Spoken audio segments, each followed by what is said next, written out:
rahimahullah, inna minan nifaq ikhtilaf as-sirr wal alaniyah.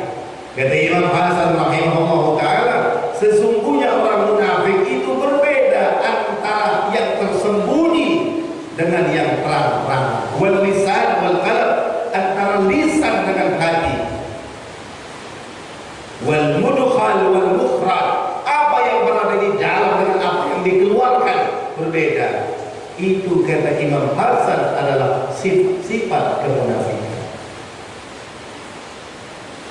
Kita ini kalau di depan istri macam wali itu, wah, tapi kalau sendiri tak ada istri kayak walinya setan. Wah, ini kata Imam Hasan, ini orang munafik. Sebaliknya juga seperti itu. Wah, di depan orang macamnya kita ahli ibadah, tapi ketika kita bersendiri, luar biasa kedekatan kita bukan kepada Allah, jauh kedekatan kita kepada sifat-sifat syaitaniyah.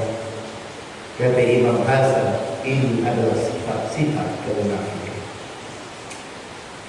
Khawatir dengan kita orang. Ya.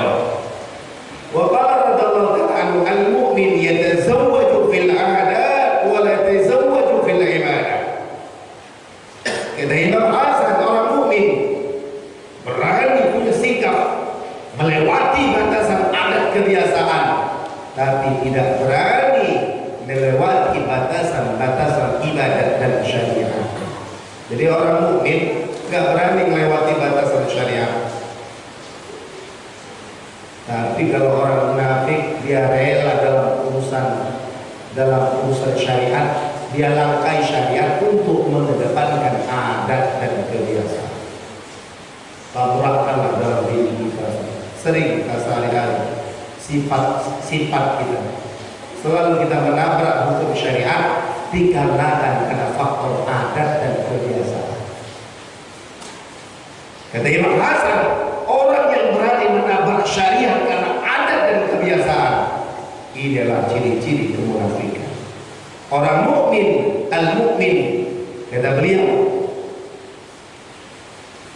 orang mukmin tidak berani melewati batasan syariat.